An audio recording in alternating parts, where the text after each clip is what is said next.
যত দিন যাচ্ছে তত যেন ব্রাজিল কোচ হওয়ার সম্ভাবনা বেড়েই চলেছে কার্লো আনচেলত্তির।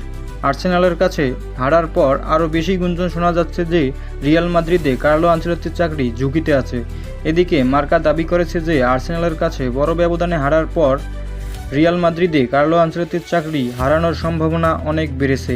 মার্কা আরও দাবি করেছে, আর্সেনালের কাছে যদি রিয়াল মাদ্রিদ হেরে চ্যাম্পিয়ন্স লিগ থেকে বিদায় নেয় তাহলে রিয়াল মাদ্রিদ কার্লো আনচেলত্তিকে চ্যাম্পিয়ন্স লিগের পরপরই বরখাস্ত করবে এবং এই কারণেই কার্লো আনচেলত্তির ব্রাজিলের পরবর্তী কোচ হওয়ার সম্ভাবনা বেড়েছে।